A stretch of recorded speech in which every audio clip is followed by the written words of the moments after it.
ৰঙামাটিত সদৌসম ৰবিদাস সন্মিলনৰ সোণালী জয়ন্তী অনুষ্ঠান ৫০ লক্ষাধিক টকা ব্যয়েৰে তিনিদিনীয়াকৈ অনুষ্ঠিত হৈছে এই অনুষ্ঠান। ১৮২৬ চনৰ ইয়াণ্ডাবু চুক্তি অৰ্থাৎ ব্ৰিটিছ শাসনৰ আগৰ পৰাই ৰবিদাস সম্প্ৰদায়ৰ কিছু লোকে অসমত বসবাস কৰিছিল। সেই সময়ত ব্ৰিটিছসকলে চাহ বাগিচাত কৰ্ম কৰিবলৈ শ্ৰমিক হিচাপে নানা জাতি জনগোষ্ঠীৰ লোকসকলক ভাৰতবৰ্ষৰ বিভিন্ন অংগৰাজ্যৰ পৰা আমদানি কৰি আনিছিল আৰু সেই উদ্দেশ্যে ৰবিদাস সম্প্ৰদায়ৰ লোকসকলকো চালানত আনিছিল। দিন বাগৰাৰ লগে লগে এই লোকসকলে অসমৰ মাটি পানী আৰু জলবায়ু সেৱন কৰি অসমীয়া ভাষা কলা সংস্কৃতি গ্ৰহণ কৰি বৃহৎ অসমীয়া জাতি গঠনৰ অবিচ্ছেদ্য অংগ হৈ পৰিল। ৰবিদাস নামেৰে পৰিচিত এই ৰবিদাস জাতিৰ লোকসকলৰ ভাৰতবৰ্ষৰ বিভিন্ন ঠাইত ৰাজনৈতিক দিশৰ লগতে অনুসূচিত জাতি হিচাপে ভাৰতীয় সংবিধানত এক বিশেষ স্থান দখল কৰিবলৈ সক্ষম হ'ল। ৰাজনৈতিক দিশত জাতিটোৱে আংশিক অগ্ৰগতি লাভ কৰিছে যদিও ভাৰতৰ সংবিধানে স্বীকৃতি দিয়া অনুসূচিত জাতিৰ সা সুবিধাৰ পৰা ৰবিদাস জাতিটো আজিও বহু দূৰৈত অৱস্থান কৰিব লগা হৈছে। শৈক্ষিক সামাজিক অৰ্থনৈতিক আদি বিভিন্ন দিশৰ লগত এৰি অহা পূৰ্বৰ ইতিহাসৰ কথা চিন্তা কৰি ১৯৬৮ চনত সেই সময়ৰ অবিভক্ত শিৱসাগৰ জিলা আৰু বৰ্তমানৰ গোলাঘাট জিলাৰ ৰঙামাটি চাহ বাগিচাৰ কেইগৰাকীমান সচেতন ব্যক্তিক্ৰমে মুঞ্চিৰাম ৰবিদাস গাঁওবুঢ়া আৰু ৰামদাস ৰবিদাসৰ নেতৃত্বত অসমৰ বিভিন্ন প্ৰান্তলৈ গৈ ৰবিদাস সমাজৰ গাঁওবুঢ়াসকলৰ লগতে কিছু নেতৃস্থানীয় লোকক একগোট কৰাই সদৌসম ৰবিদাস সন্মিলন নামেৰে জাতীয় সংগঠনটিৰ জন্ম দিয়ে।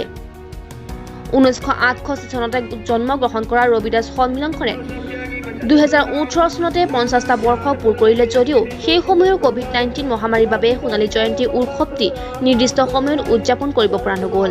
গতিকে প্ৰকৃতিৰ সুন্দৰ পৰিৱেশনৰ উমান পাই চলিত বৰ্ষৰ ২৫ ফেব্ৰুৱাৰীৰ পৰা তিনিদিনীয়াকৈ বৰ্ণাঢ্য কাৰ্যসূচীৰে ৰঙামাটি চাহ বাগিচা খেলপথাৰৰ প্ৰয়াত ৰামদাস আৰু মুঞ্চিৰাম ৰবিদাস সমন্বয় ক্ষেত্ৰত সদৌসম ৰবিদাস সন্মিলনৰ সোণালী জয়ন্তী উদযাপন কৰিবলৈ হাতত লৈ তিনিদিনীয়া কাৰ্যসূচীৰ প্ৰথম কাৰ্যসূচী পতাকা উত্তোলনেৰে সোণালী জয়ন্তী উৎসৱ উদযাপনৰ পাতনি মেলে।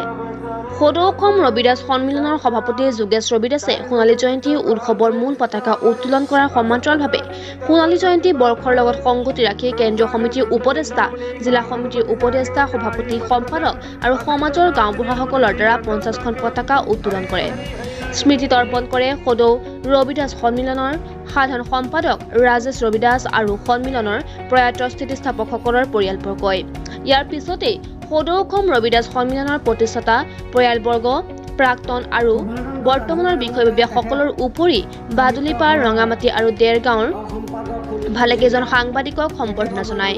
চিত্ৰকলা গৃহৰ দ্বাৰা উন্মোচন কৰে আৰক্ষী চক্ৰ পৰিদৰ্শক ময়ূৰজিৎ গগৈ আৰু মঞ্চৰ দ্বাৰ মুকলি কৰে ৰঙামাটি বাপুজী প্ৰাথমিক বিদ্যালয়ৰ প্ৰধান শিক্ষয়িত্ৰী মেঘালী দেৱীয়ে। আনহাতে আজি দ্বিতীয় দিনা বিশিষ্ট সাহিত্যক সঞ্জয় কুমাৰ তাঁতী, ৰাজেন ৰোহিদাস, যোৰহাটৰ বিশিষ্ট সাংবাদিক, মাহেকীয়া সাহিত্য আলোচনী দিগদৰ্শনৰ সম্পাদক পংকজ কুমাৰ দাস, সদৌসম ৰবিদাস সন্মিলনৰ প্ৰাক্তন সাহিত্য সম্পাদক তথা যোৱা ৫ ফেব্ৰুৱাৰীত অসমৰ ৩০টা স্থানত একে সময়তে সন্ত শিৰোমণি গুৰু ৰবিদাস দেৱ নামৰ গ্ৰন্থখন উন্মোচন কৰি অসম বুক অফ ৰেকৰ্ডছত নাম সন্নিৱিষ্ট কৰিবলৈ সক্ষম হোৱা গ্ৰন্থখনৰ সম্পাদক পংকজ ৰবিদাসক সদৌসম ৰবিদাস সন্মিলনৰ তৰফৰ পৰা বিশেষভাৱে সম্বৰ্ধনা জনায়। ফিছফেডৰ প্ৰাক্তন উপাধ্যক্ষ ৰাজীৱ হাজৰিকা, অধ্যাপক অনিল বৰা, সাংবাদিক ৰামচন্দ্ৰ শৰ্মা, চিকিৎসক বিতুপন হাজৰিকা, ৰবিদাস সন্মিলনৰ প্ৰাক্তন সভাপতি ৰামজিৎ ৰবিদাস আদিকো সম্বৰ্ধনা জনোৱা হয়। উদযাপনৰ সমিতিৰ যুটীয়া সম্পাদক অমৃত ৰবিদাস আৰু সদৌসম ৰবিদাস সন্মিলনৰ কেন্দ্ৰীয় সমিতিৰ সভাপতি যোগেশ ৰবিদাসে আগধৰা দ্বিতীয় দিনটোৰ কাৰ্যসূচীত আজি হেজাৰধিক ৰাইজৰ সমাগম হয়। সদৌসম ৰবিদাস সন্মিলনৰ সোণালী জয়ন্তী অনুষ্ঠানটি সদৌসম ৰবিদাস উদযাপন সমিতিৰ লগতে স্থানীয় ৰাইজৰ সহযোগত যি কাৰ্যসূচী আৰম্ভ হৈছে যোৱাকালি ২৪ তাৰিখৰ পৰা যথেষ্ট ইয়াত আমি সকলোৱে উৎসাহ দেখিছোঁ, সকলোৱে সহায় সহযোগ দেখা পোৱা গৈছে আৰু যথেষ্ট সুচাৰুভাৱে এই সোণালী জয়ন্তীটো উদযাপন হৈছে। আৰু আমাৰ দেখিছোঁ আমাৰ ভাৰতৰ বিভিন্ন প্ৰান্তৰ পৰা আমাৰ ইয়াত অতিথি আহিছে। তেওঁলোকক লগ পাই আমি যথেষ্ট স্থানীয় ৰাইজ হিচাপে আমি আনন্দিত অনুভৱ কৰিছোঁ। ভাল লাগিছে। যথেষ্ট সকলোৰে সহায় সহযোগ ইয়াত দেখিছোঁ, উৎসাহ দেখিছোঁ। আৰু আমি বিশেষকৈ ইয়াত ধাৰ্মিক যি ৰবিদাস সন্মিলন যি ধাৰ্মিক অনুষ্ঠান ইয়াত আমি আয়োজন কৰা দেখিছোঁ আৰু সকলোৱে খুব সক্ৰিয়ভাৱে ইয়াত অংশগ্ৰহণ কৰিছে আৰু মই ভাবোঁ সফলভাৱে উদযাপন হ'ব। সদৌ অসম ৰবিদাস সন্মিলনৰ উদযাপন সমিতি আমি নিৰ্বাচন কৰিব কেনেকুৱা প্ৰস্তুতি? আমি বহুত দিনৰ পৰাই কৰি আছিলোঁ। তো আমি যিমানখিনি প্ৰস্তুতি এতিয়ালৈকে কৰিলোঁ, ৰাইজৰ সমগ্ৰ অসমৰ আমাৰ ৰবিদাস ৰাইজৰ আৰু স্থানীয় ৰাইজৰ বিপুল সঁহাৰি আমি লাভ কৰিছোঁ।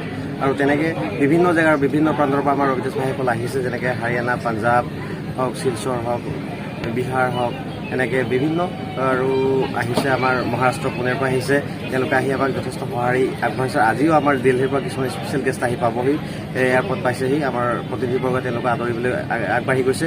আৰু আমি আশা কৰিছোঁ যে যিসকলক আমি আমন্ত্ৰিত অতিথি হিচাপে মাতিছোঁ, কাইলৈও মুকলি সভা আছে, নিশ্চয় তেওঁলোকে আহি আমাক উপকৃত কৰিব। আৰু লগতে যি আমি এই সোণালী জয়ন্তী ভাগ আমি অনুষ্ঠিত কৰিছোঁ, আৰু ইয়াৰ যোগেদি আমি ৰাইজক তথা বিশ্ববাসীক আমি দেখা কৰিম যে আমাৰ অসমত আমাৰ ৰবিদাস ভাইসকল একগোট হৈ পেলাই আমি এটা সোণালী সুযোগ লৈ আমি আমাৰ এই ৰাইজক যাতে আগবঢ়াই লৈ যাব পাৰিম, আমি তাৰ এটা প্ৰয়াস কৰিছোঁ। আজি সোণালী জয়ন্তী অনুষ্ঠানৰ দ্বিতীয় কাৰ্যসূচী আপোনালোকৰ আগন্তুক কাৰ্যসূচী কি আছে?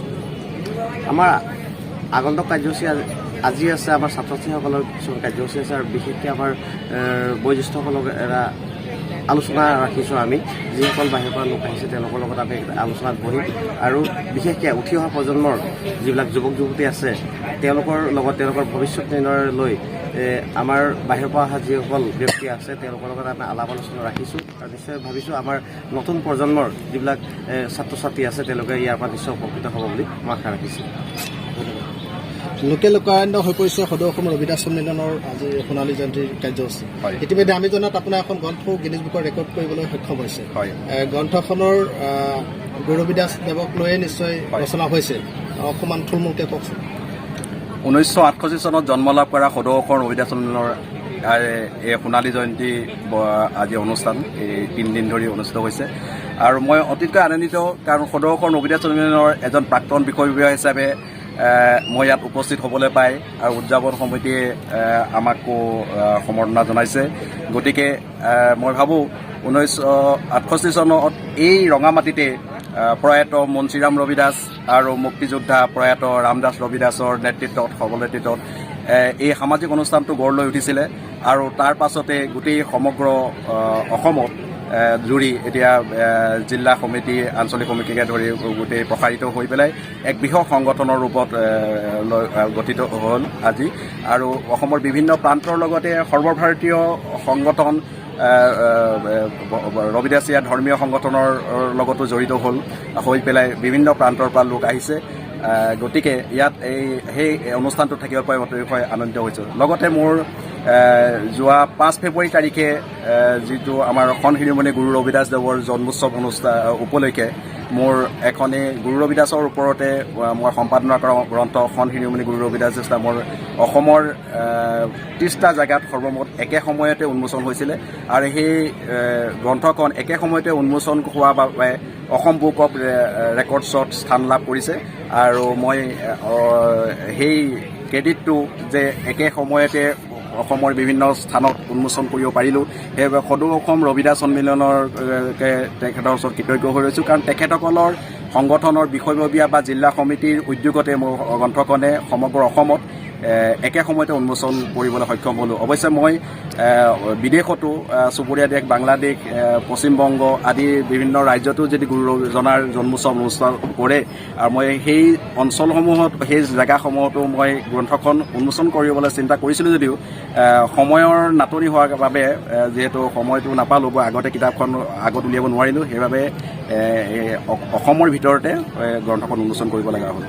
ইয়াকে মই ধন্যবাদ জনাইছোঁ। আমাৰ মাজত এজন বয়োজ্যেষ্ঠ ব্যক্তি আছে, আপুনি গুৰু ৰবিদাস। जय गुरुदेव। आओ अपना इसको मन में धरियो और देवना पूजिए पूजिए गुरु रविदास। प्रेम पंथ का पाल की रविदास बैठो आए सच्चे स्वामी मिलन को आनंद कहूँ न जाए जपो जी सत्यनाम का मथुरा का काशी का हरिद्वार रविदास खोजे दिल अपना मिले दिलदार। আমি খুব সুন্দৰভাৱে ইয়াত আহি আমি আনন্দিত হৈছোঁ। অসমৰ ৰবিদাসসকল অসমৰ এটা অংগ, অসমৰ চাহ জনগোষ্ঠীয়ে কওক আৰু কিবা কওক, আমি অসমৰ জাতিৰ জীৱনৰ অংগ। ৰবিদাসসকল অসমতে আছে, অসমতে থাকিব আৰু তেওঁলোক অসমৰ খিলঞ্জীয়া ৰূপে তেওঁলোক পৰিচিত। গতিকে চাহ বাগিচাত অহা যিখিনি মানুহ আছিলে বা অন্যান্য যিখিনি আছে, ৰবিদাসসকল আজি অসমৰ অংগ হিচাপে আমি সেইবাবে আমাৰ মনোভাৱটো এনেকুৱা, সাহিত্য সকলোৰে বাবে, সকলোৰে অধিকাৰ আছে, সকলো জাতি গোষ্ঠীৰ নিজস্ব ইতিহাস আছে। গতিকে ৰবিদাসসকলো অসমৰে অংশ। অসমৰ চাহ বাগিচাত প্ৰায় 100তকৈও অধিক জাতিগোষ্ঠী আছে। এইসকলক অসমৰ বহুতে এতিয়াও নাজানে।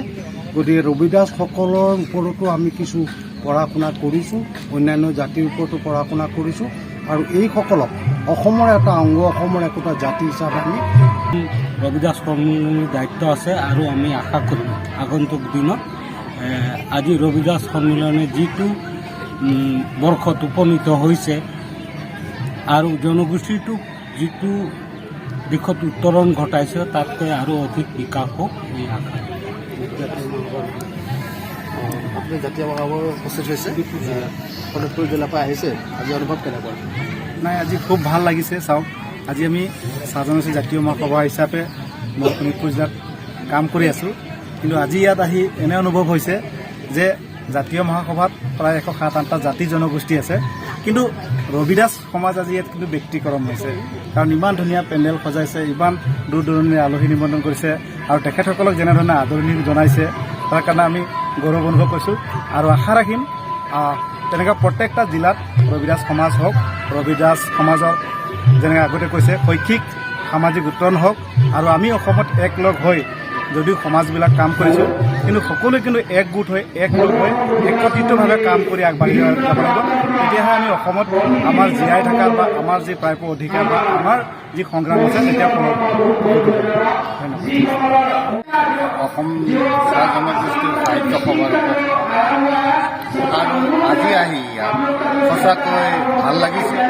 এইকাৰণে চাহ জনগোষ্ঠীয়ে এক বৈচিত্ৰ্যময় জাতি গঠন প্ৰক্ৰিয়া ৰহিদাসসকলৰ আৰু ৰবিদাসসকলৰ এক গুৰুত্বপূৰ্ণ ভূমিকা আৰু আশা ৰাখিছোঁ আজি এই সন্মিলনে এটা জাতিটোৰ উত্তোলনৰ ক্ষেত্ৰত আৰু যিসকল পথদৃষ্ট আছে তেওঁলোকে আগুৱাই নিয়াত এটা দৃঢ় সংকল্প যাতে লয় আৰু সকলো দিশতেই শৈক্ষিক, অৰ্থনৈতিক, সামাজিক জীৱনত অসমৰ এটা ইতিহাসত আৰু অসমীয়া বৃহৎ জাতি গঠন প্ৰক্ৰিয়াত তেওঁলোকে অংশীদাৰ হওক, সেই সংকল্প আহ্বান জনাই মই আজি মোৰ শুভেচ্ছামূলক বক্তব্য জ্ঞাপন কৰিছোঁ। ধন্যবাদ। উদযাপন সমিতিৰ সম্পাদক ৰাজেশ ৰবিদাস ডাঙৰীয়া, তেখেতৰ পৰা আমি জানিব বিচাৰিম যে সমগ্ৰ আজি যিহেতু সোণালী জয়ন্তী প্ৰৱেশ কৰিছে অসম ৰবিদাস সন্মিলনে, আৰম্ভণিৰ পৰা আজিৰ তাৰিখলৈকে অনুষ্ঠান কি কেনেধৰণে হৈছে?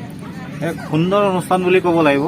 প্ৰথমতে সদৌ ৰবিদাস সন্মিলন ৰবিদাস ধৰ্ম সংগঠন তৰফৰ পৰা সকলোকে আমি আন্তৰিক শ্ৰদ্ধা জ্ঞাপন কৰিছোঁ আৰু এই অনুষ্ঠানভাগী সাফল্যমণ্ডিত কৰি তোলাৰ ক্ষেত্ৰত ৰবিদাস সকলোৰ লগতে যিখিনি চাহ জনগোষ্ঠীয় বা আদিবাসীৰ মূলকৰ পৰা যিসকল আহিছে সকলোৱে অসমৰ অসমীয়া ভাই ককাই যিমান আছে জাতি জনগোষ্ঠী আছে ধৰ্ম নিৰ্বিশেষে সকলোৱে যে আহি সহায় সহযোগ কৰিছে, আমি সেইটো ক্ষেত্ৰত তেখেতসকলৰ প্ৰতি প্ৰথমতে কৃতজ্ঞতা প্ৰকাশ কৰিছোঁ আৰু ভাল পাইছোঁ যে অসমৰ জাতীয় জীৱনৰ মূল ভেটি গঢ়াৰ ক্ষেত্ৰত খিলঞ্জীয়া জাতিৰ জনগোষ্ঠীৰ যিটো মূল ভেটি সুদৃঢ় কৰাৰ ক্ষেত্ৰত আমাৰ এই জাতিৰ যিসকল লোক আজি যুৱক যুৱতী ছাত্ৰ ছাত্ৰী পঢ়া শুনা সকলে যে ওলাই আহিছে, এইটো এটা বৰ ডাঙৰ মেছেজ আহিছে, দিছোঁ, আমি দিব পৰা সক্ষম হৈছোঁ আপোনালোকৰ সকলো ৰাইজৰ আশীৰ্বাদত।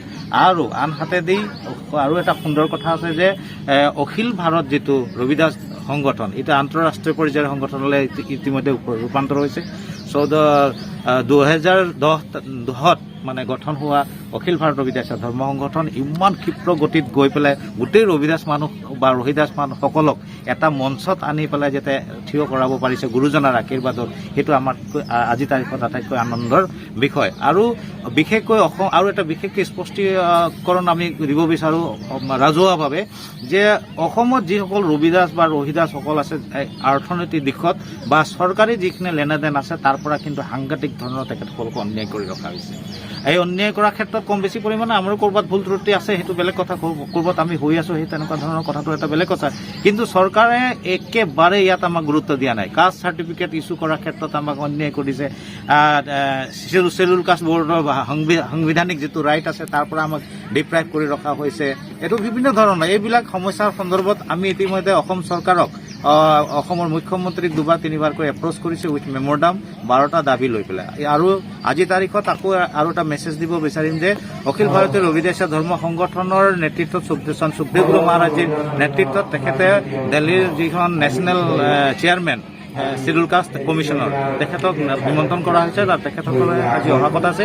আৰু সেই দাবী সন্মিলন যেতিয়া 12টা দাবী আমি যিটো প্ৰস্তুত কৰিছোঁ আমাৰ জাতিটোৰ মানে উন্নয়নৰ ক্ষেত্ৰত, অসমৰ উন্নয়নৰ ক্ষেত্ৰত, সেইটো আমি তেখেতসকলক ছাবমিশ্যন কৰি আছোঁ। অৰ্থাৎ আজি ৰবিদাস সন্মিলনে চেণ্ট্ৰেল গভৰ্ণমেণ্টত মানে গৈ পেলাই আমাৰ সমস্যাবিলাক মানে উত্থাপন কৰাৰ ক্ষেত্ৰত সক্ষম হ'ব পাৰিছোঁ। ধন্যবাদ জনাইছোঁ। সন্মিলন ভাগ কিমান টকা মুঠ বাজেটেৰে অনুষ্ঠিত হৈছে আৰু যিহেতু কালিৰ পৰা দেখিছোঁ আমি লোকেল লোকায়ন্ত হৈ পৰিছে আজি থকা মেলা ব্যৱস্থা ইয়াতে কৰা হৈছে আৰু আমাৰ ব্যক্তিগত যিখন আমাৰ থকা থাকিব পৰা যিসকল VIP বাহিৰৰ পৰা আহিছে ব্যৱস্থা কৰা হৈছে বিশেষ আমাৰ ব্যক্তিগত ঘৰত। আৰু ইয়াতো ৰখা হৈছে বিভিন্ন অসমৰ বিভিন্ন প্ৰান্তৰ পৰা অহাসকলক বাহিৰৰ অতিথি আহিছে যেনেকৈ পাঞ্জাৱৰ পৰা আহিছে, বিহাৰৰ পৰা আহিছে, আপোনাৰ বানাৰসৰ পৰা আহিছে, আপোনাৰ মহাৰাষ্ট্ৰৰ পৰা আহিছে, এনেকৈ বিভিন্ন অসমৰ ভাৰতৰ বিভিন্ন প্ৰান্তৰ পৰা ইতিমধ্যে অতিথি 1-2জনকৈ আহি আছে। আৰু এতিয়া সৰ্বমুঠ প্ৰায় 30জনমান আহি পাইছে। মুঠ কিমান লাখ টকাৰ বাজেট অনুষ্ঠিত? বাজেট আপোনাৰ প্ৰায় 30-35 লাখৰ বাজেট হয়। আগন্তুক কাৰ্যসূচী কি আছে?